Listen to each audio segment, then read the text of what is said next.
hindari resiko terburuk dari sebuah peristiwa yang menyakitkan.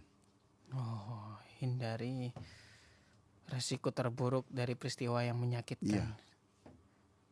Jadi hindari. Tidak semua orang lulus. Tidak semua orang lulus dengan cobaan hidup. Nggih, nggih, nggih. Ya contoh mamanya ya, dia cerai, lalu dia trauma, tidak mau menikah lagi. Nggih, nggih. Ya, dia tidak berani naik sepeda karena dulu 2 kali jatuh, Ini nggak lulus ya, Prof? tidak ya? lulus. Gitu toh. Ya padahal kan soal cerai itu dituntut istri bisa mamanya. Ya sudah, tidak apa-apa. Masa sesuatu yang terjadi itu kemudian itu akhir dari segala-galanya. Oh ya Allah. Dalam Al-Quran itu juga ada kok. Dalam Al-Quran itu wa iyatafarraqa yughnillahu kullam min sa'ati. Kalau mereka itu suami istri itu memang tidak bisa dipertemukan lagi, harus pisah. Nah, bisa saja nanti itu yang ini tambah kaya, yang ini tambah kaya. Oh gitu ya. Masya Allah. Cerai karena tidak punya anak, kemudian geger, ternyata setelah itu cerai baik-baik, ini punya anak, ini punya anak. Itu. Ya pokoknya berpikir yang positif saja. Ya gitu tuh. Allah. Mamanya dicaci orang, ya jangan-jangan dicaci, gara-gara dicaci itu kemudian kita bangkit menjadi orang baru. Dicaci goblok, nggak ngerti hukum, nggak ngerti negara, ikut campur-campur. Kata-kata itu kamu goblok soal hukum undang-undang negara, dia akhirnya masuk fakultas hukum loh. Oh, Masya Allah. Saya marah kan, malu saya itu. Saya punya bapak diolok-olok begitu, saya tidak mau. Karena dipersoalkan di depan, dilaporkan ke polisian gitu. Saya besok saya belajar hukum dan saya sekarang jadi pengacara. Ya Allah. Dari dicelahi tadi ya, Bro. Iya. Nah, ya Allah. Kenapa ini saya sebut? Karena saya baru saja dapat kata-kata mutiara dari Gibran. Khalil Gibran ya, Ya, makanya. Jadi nama wakil presiden kita itu diambil dari sini sebetulnya. dari orang India. Khalil Gibran. Namanya Khalil Gibran. Oh. Gitu ada, enggak tahu itu. Gibran. Ya, Gibran. Gini, Pak, kata-katanya. Al-alam bukan alif ya, alif bukan ain ya. Al-alamu yughayyirun nas. Yughayyirun nas. Al-alamu yughayyirun nas. Fayaj'aluhum yathiquna aqal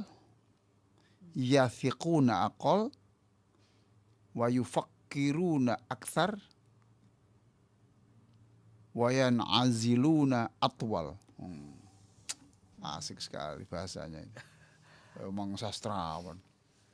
Sastrawan ini memang. Iya memang itu pujangga kan termasuk. Al-alamu yughayyirun nasa. Jadi rasa sakit peristiwa yang menyakitkan itu yughayyirun nasa, merubah manusia. Nah, perubahan itu antara lain satu, yathiquna aqal. Tidak mudah percaya kepada orang. Yathiquna aqal. Ya. Ya Allah. Orang yang mestinya itu dipercaya, tidak percaya. Yathiquna aqal. Yang kedua, wa yufakkiruna aktsar. Mikirnya tambah banyak. Wa yufakkiruna aktsar ya, Bro. Aktsar. Ini akhiran al-mat ya. Yathiquna aqal wa yufakkiruna aktsar wa yan'aziluna atwal. Atwal itu lebih lama dan menyendiri lebih lama. Masya Allah. Ya kan? Itu. Allah. Jadi cobaan hidup itu merubah orang dalam 3 hal itu. Akibatnya akibat pada umumnya loh ya. Iya, iya. Ini berarti semuanya tidak lulus ini. Nggak lulus ya Tidak Prof, ya, lulus. kalau Karena berarti membiarkan resiko buruk oh, pada dirinya. Nah, yang lulus itu mengatakan, loh, hidup kan masih koma, iya, iya, belum titik. Iya, sekarang saya tersungkur. iya, iya, Kan sekarang. iya. Besok jam kan masih ada. Oh, masih. Matahari besok kan masih terbit. Iya, iya. Kenapa terbitnya matahari tidak saya sertai dengan terbitnya harapan baru untuk saya?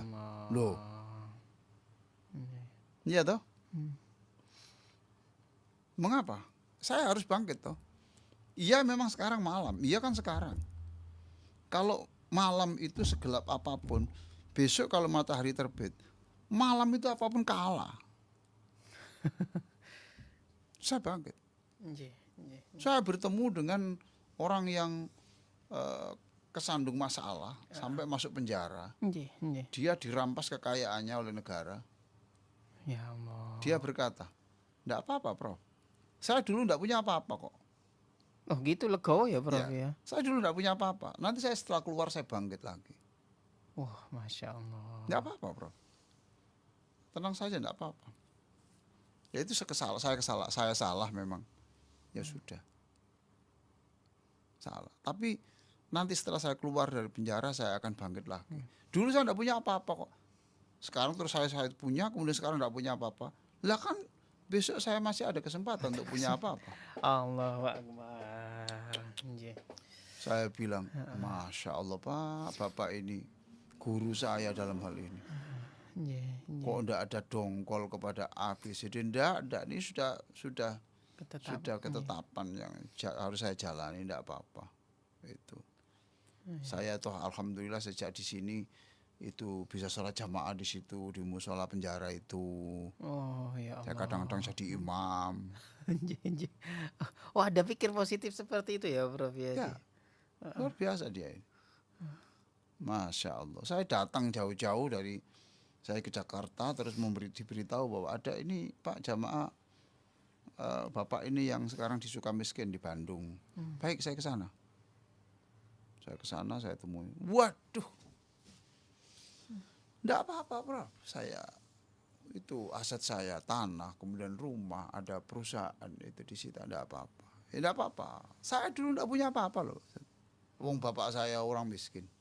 Ya Allah. Sekarang saya jadi miskin, terus setelah itu punya banyak ini. Sekarang saya miskin lagi, enggak apa-apa. Tapi nanti setelah keluar saya akan bangkit lagi. Ya itu saya tulis menjadi buku itu toh. Hidup masih koma, belum titik. Oh, ya Allah. Ya. Nah, coba sekarang seluruh pemirsa ini ulangi saya ya. Hidup masih koma, belum titik. Sekali lagi coba ulangi ayo.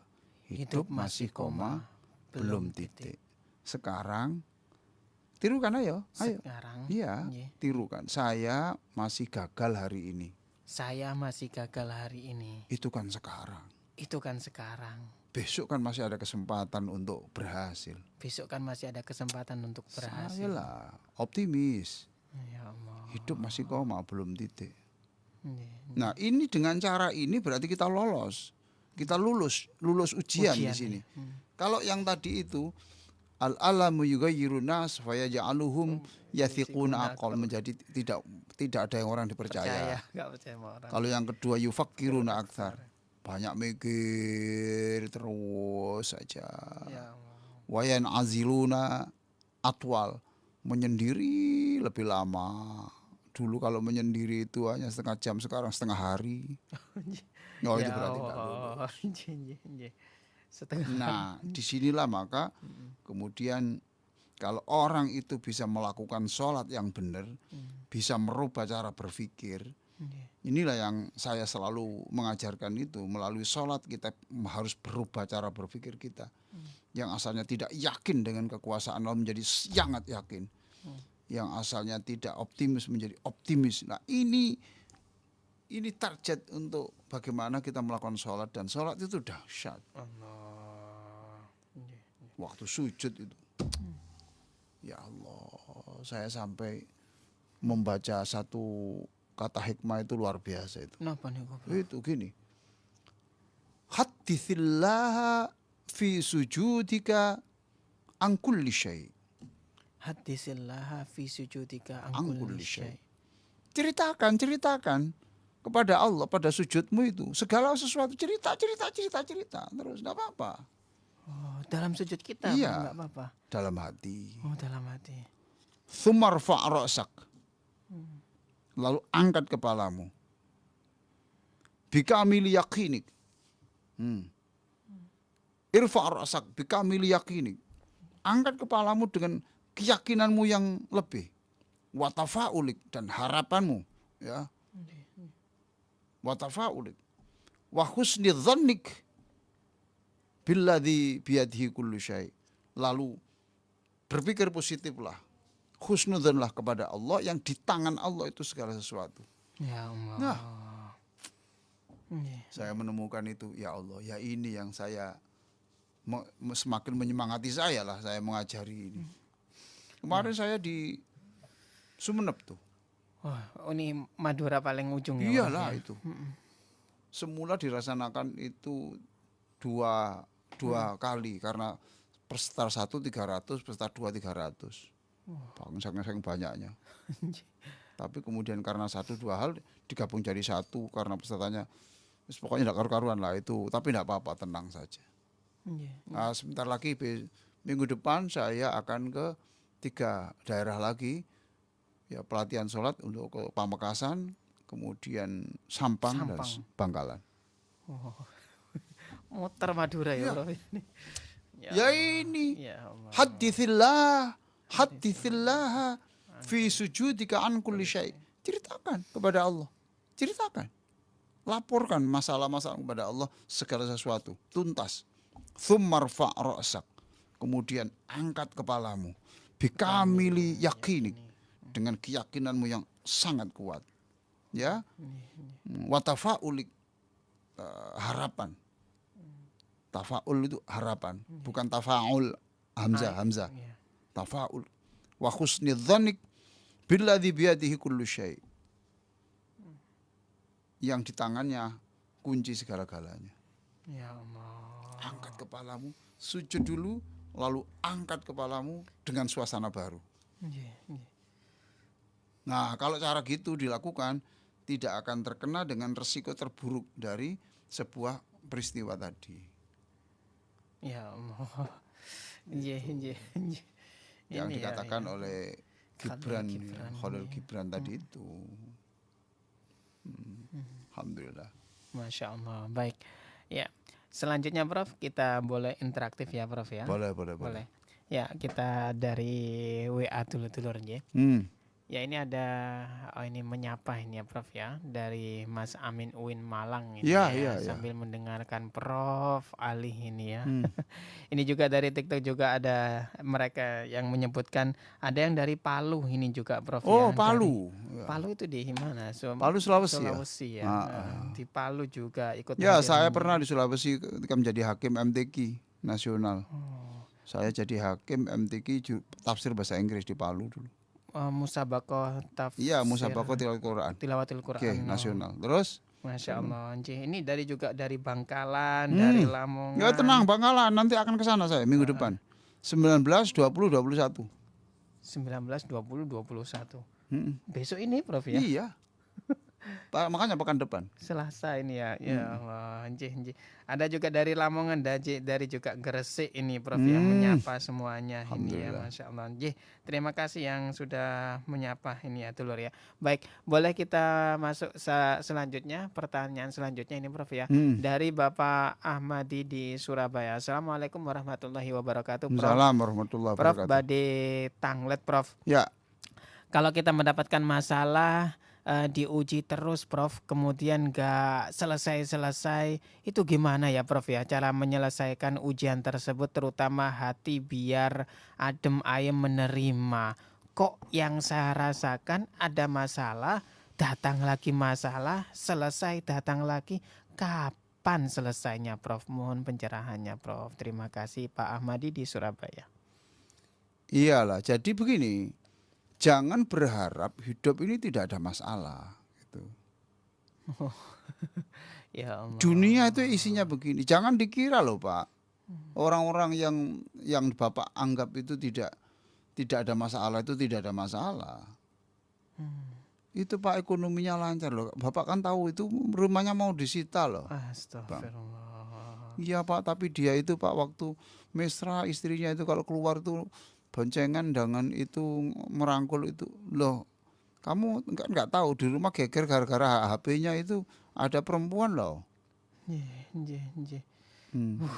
Itu loh Pak badannya kok sehat. Iya kelihatannya Kelihatan. sehat, tapi sebenarnya itu dia ada masalah itu. Nggih, nggih. Gitu loh ya. Jadi banyak hal lah. Nah sekarang yang kita minta adalah bagaimana menyikapinya. Sekarang kalau Bapak siapa tadi? Bapak Ahmadi di Pak Ahmadi. Surabaya. Kalau Pak Ahmadi kemudian menyatakan begini, Pak Ahmadinya itu yang mengatakan ya Allah seluruh cobaan hidup saya ini adalah untuk apa ini menghapus dosa-dosa saya, Oh. Nggih, nggih. ya toh, Nggih, nggih. menghapus dosa-dosa kan enak. Sudah. Ya mau diapakan? Loh Allah kalau mau ngerubah bisa loh. Langsung bisa ya, Prof? Nah sekarang bisa loh. Waktu saya jawab gini terus dirubah nasibnya Bapak tuh bisa. Tapi kenapa kok belum? Ya kita nggak tahu pertimbangan Allah. Allah. Disemangati aja lah. Nggih, nggih. Saya kalau nuruti pesimis ya pesimis Pak. Siapa tadi? Ahmadi. Pak Ahmadi. Saya seperti hati saya harus diganti begini ini kan ya. Tapi ya sudah. Saya yakin Allah bisa menghidupkan orang mati, masa mengganti secara otomatis tentang bagian tubuh saya yang bermasalah ini. Masa enggak bisa? Nggih, nggih. Jadi kalau Allah itu menciptakan sesuatu yang enggak ada menjadi ada itu bisa. Apalagi ada tinggal memperbaiki. I- Begitulah. Ya Allah, cara bikinnya gitu ya, Prof ya. Iya. Terus ada lagi silakan. Nggih, nggih. Ya saya doakan lah Pak Hadi, Ahmadi, Pak Pak Ahmadi. Ahmadi, mudah-mudahan Allah memberikan Bapak kesabaran dan cara berpikir yang baru. Ya Allah. Yang dapat cobaan seperti Bapak enggak satu Bapak itu. Nggih. Dan mereka itu ya bisa biasa-biasa saja lah. Sudah. Enggak terlalu. Nanti ada saatnya Allah merubah itu ada saatnya. Ya. Oke, lanjut. Nggih. Lanjut, banyak yang menyapa ini Prof ya. Dari juga ada yang minta zikir penenang hati Prof ya. Saya dari Manado ini Prof ya. Masya Allah, ini dari Manado, ada juga dari kajian Al Yasmin dan juga Al Ihsani di Bangkalan, dari Blora Jawa Tengah ini yang hadir untuk hari ini Prof ya. Masya Allah. Nggih. Selanjutnya Prof, boleh pertanyaan selanjutnya? Iya boleh Dari boleh. Pak Sunario Buduran. Assalamualaikum warahmatullahi wabarakatuh. Saya mau menanyakan perihal juz dalam Al-Quran. Saya tanyakan karena saya ingin tahu asbabulnya. Karena saya juga tidak hafal huruf-huruf dalam Al-Quran sampai usia saya di 59 tahun ini. Padahal dari kecil saya di Medan ngaji di musola dengan cara bayarnya pakai minyak lampu 1 botol untuk 1 keluarga. Saya juga heran kenapa saya jadi bebel. Jadi sampai sekarang tidak hafal. Padahal saudara-saudara saya pada bisa baca Al-Quran dengan huruf-huruf Arab. Tapi alhamdulillah hampir setiap selesai sholat subuh, sholat maghrib saya hampir terus membaca Al-Quran. Tapi tulisan lainnya, tulisan Latinnya saja yang saya tanyakan ya Prof ya. Kenapa surat Al-Baqarah itu terbagi dalam 3 juz? Sedangkan surat Ali Imran dan surat Al-A'raf mereka ayatnya ada 206 ayat tapi cuma 2 juz. Terima kasih Yai dan masih Baik, atas nomor penjelasannya. 1 siapa namanya? Pak Sunario. Pak Naryo. Nggih. Itu di masjid Bapak itu ada orang yang mau ngajari Bapak baca Arabnya. Ayo Pak Naryo. Belajar ya Prof ya. Tanya di masjid siapa yang mau ngajari saya untuk belajar tulisan dari kanan. Jangan baca dari kiri terus lah. Ayo Pak Naryo. Ada nanti, kalau enggak ada nanti masjidnya di mana, nanti saya telepon tempat mir masjidnya. Allah. Ya, Nggih. itu ada. Tuh. Jadi tolong belajar itu, jangan kemudian baca Al-Quran lewat bahasa Indonesia lah, apa itu teks Indonesia, nanti banyak keliru. Itu loh. Untuk keliru. Umpamanya gini, Sami'un alim. Kemudian Bapak baca Indonesianya Sami'un alim. Allah engkau itu Tuhan yang maha mengetahui. Engkau akhirnya kalau Bapak keliru bacanya menjadi Allah engkau Tuhan yang menyakitkan. Kan. Ya toh? Nah, Itu itu. Jadi belajar Pak, belajar. Enggak apa-apa, yang penting itu Fatihah saja tapi yang penting benar bacaannya. Cek itu. Ya satu. Yang kedua, Quran itu dibagi juznya itu bukan berdasarkan surat. oh enggak gitu ya Prof ya. Jadi Quran itu berapa halaman, ditulis itu berapa halaman, kemudian itu dibagi di seret dibagi menjadi 30. Iya, Gitu loh. iya. Kenapa kok 30? Iya, karena bulan itu isinya 30. Ya Allah. Berarti diharapkan satu bulan itu ya 30 toh. 30 juz. Ya toh? Iya. Berarti diharapkan sehari itu satu juz. Satu juz. Loh, satu juz berarti setiap akhir bulan khatam Quran.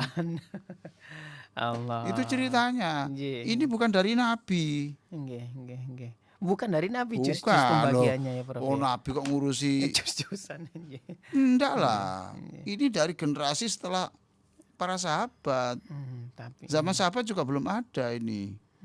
Orang bertanya yang enak saya khatam berapa? nggih. Yang enak ya khatam sebulan sekali. Oh gitu ya rata-rata. Iya ya, kalau sebulan sekali berarti ya sudah kalau gitu saya bagi 10. Nah ini saya 30. Ya, Masya Allah. Nah akhirnya tidak peduli. Lah kalau Bapak tanya gitu nanti surat Inna atau Inna Al-Kausar ini satu juz. Itu ada berapa Berapa surat? puluh surat Iya. itu. Nggih.